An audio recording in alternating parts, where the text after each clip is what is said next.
day, students at home. We are going to continue from where we stopped last week.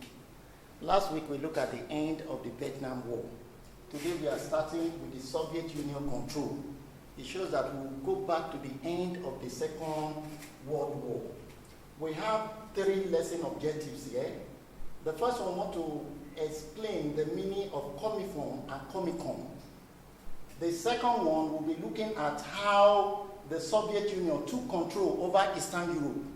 And the last but not the least, we want to look at the policy of the Soviet Union, how the policy affected the people of the Eastern Europe.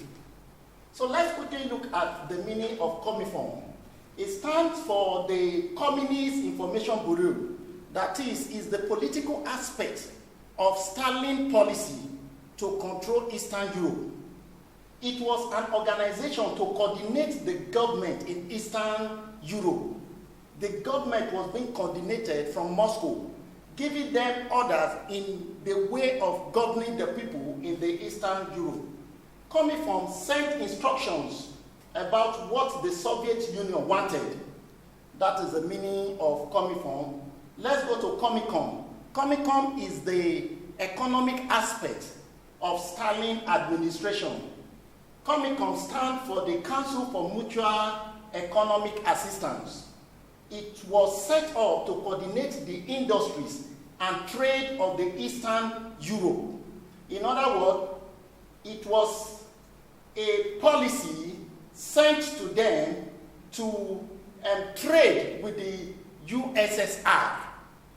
They were given directives on what to produce and what not to produce. Comicom favored the USSR more than others. Stalin policy was to gain so many things from Eastern Europe.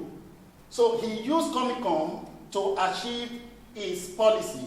The USSR got cheap raw materials from Eastern Europe, and they also got markets for their goods. Now let's run through how the Soviet Union seized control in Eastern Europe. At the end of the Second World War, Adolf Hitler was defeated. We should not forget that Adolf Hitler took control of the Eastern Europe. Adolf Hitler was defeated. In Eastern Europe, there was what we call political vacuum, which Stalin helped the Communist Party to gain control. The second one, to restore law and order. Stalin used this as a good excuse to station Soviet troops in Eastern Europe. Stalin also used it for defense so that he would be protected from the West. And to revive the economies, Stalin used this as an excuse also to gain control in Eastern Europe, because the economics of Eastern Europe was shattered at the end of the Second World War. Many people were happy that communism was being established in Eastern Europe. However, this policy affected them. Now let's look at the impact of Soviets on Eastern Europe. Number one, freedom. They lost their freedom of speech, freedom of expression, even freedom of association. In communism,